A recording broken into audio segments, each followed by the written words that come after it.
I sat with him on the bus when we marched on Washington. How many of you were here who went with us to Washington that day? We marched on Washington with people from across this country.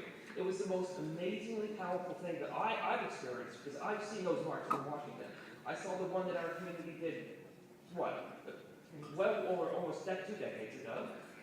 And we were there, and we marched, and we made our voices heard that day. It was an amazing thing, but Mike was there. There's more to advocacy than just going to events and marching. And there's a lot of, as I said, meetings, conference calls, organizing. Those of you who are advocates know what I'm talking about. It's not just, being there and being seen. It's a lot of that back work, and Michael was there to do it.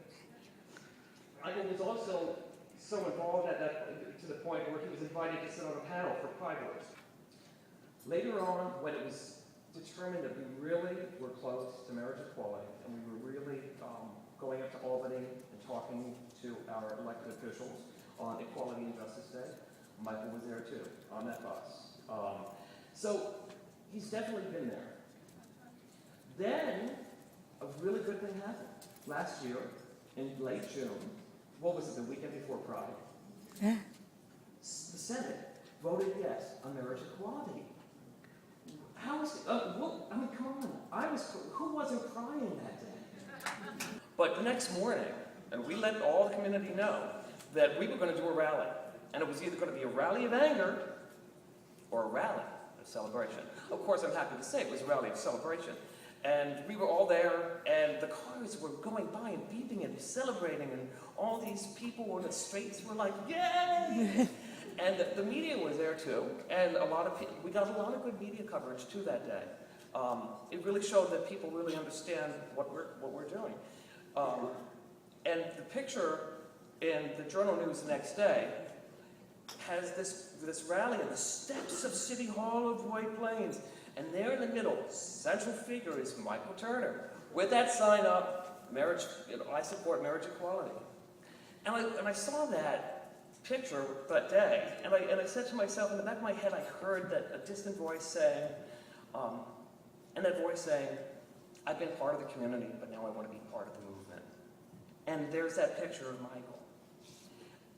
Now a year after that, and it's been 3 years, and now he's being honored as the advocate that he is, the work that he's put in, the commitment, the seriousness of purpose to the cause, to our cause. So, what can I say? In 3 years, a lot of things can change. People can change. They can change direction. And if we're lucky, then that change contributes to the success of a movement. Ladies and gentlemen, it gives me great honor to introduce to you and to award to Mr. Michael Turner the Community Activist Award for 2012. Okay, first I wanted to get some thank yous out of the way. Thank you to the LOFT, the board, my parents. My parents are here with my sister and her wife. They came all the way 5+ hours from Vermont, and I'm so honored, and they taught me to stand up to what you believe in. So thank you, Mom and Dad and sis. Thank you to the people that run the LOFT, Scott and Trudy and David. And I do have to say a special thank you to David, who did take my hand, together with the resources of the LOFT, and showed me the way on the road to advocacy. And he mentioned a lot of the things that I had done through the LOFT. So a big thank you to that.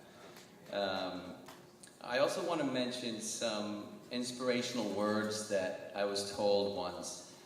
After pontificating many years for LGBT rights, this was before the Q was added, it was a long time ago, and at gay bars, parties, streets, living rooms, I would pontificate about these rights.